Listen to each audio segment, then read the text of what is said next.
And unfortunately, they've been rewarding this higher frame by judges in the shows. Very much so, yeah? That's because they're so anti-roker and anti-this and anti-that, Mm.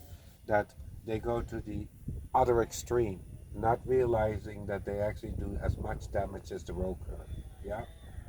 Because people don't think anymore. And you're not even come close behind the vertical. So he just needs to come a little lower and more suppler through his back. About there.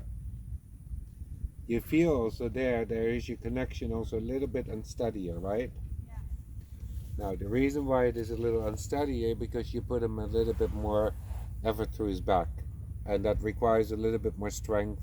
It requires a little bit more coordination of the horse, yeah? Yeah.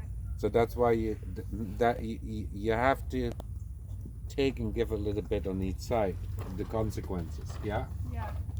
So if you have this, see if you can make somewhere a circle in the middle, and then see if you can distinctly, quietly sit down. See if you can keep him there in your sitting, which will at first be a little harder because you're so used to ride him a little bit up higher. So he might change the pace a little bit. Actually, not bad. Keep your outside hand a bit down.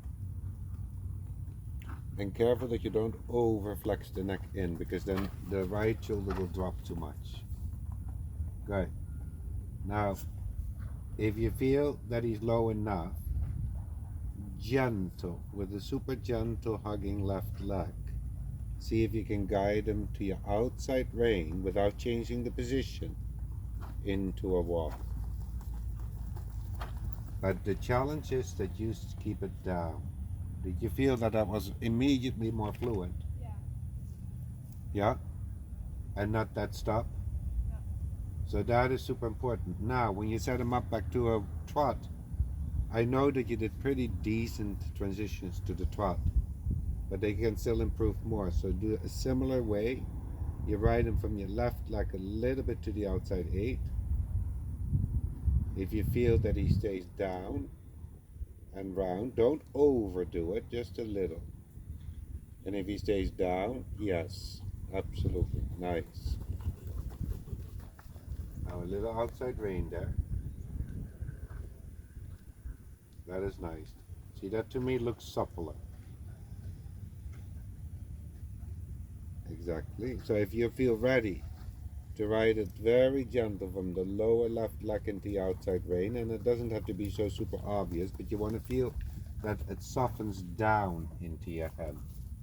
It has nothing to do with strength, it should soften down. And then you say, okay, let's take that somewhere to a walk when you feel ready without lifting your hand.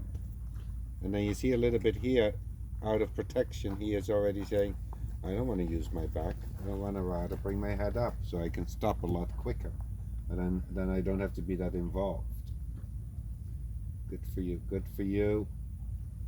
And then you feel a better rhythm right after in the walk. You feel that? And that is what your biggest struggle was, the walk. Yeah. Yeah? And because he was too high and he pushed his back down, you get actually a more difficult walk. And it feels like not a true 4 beat. Are you having a problem?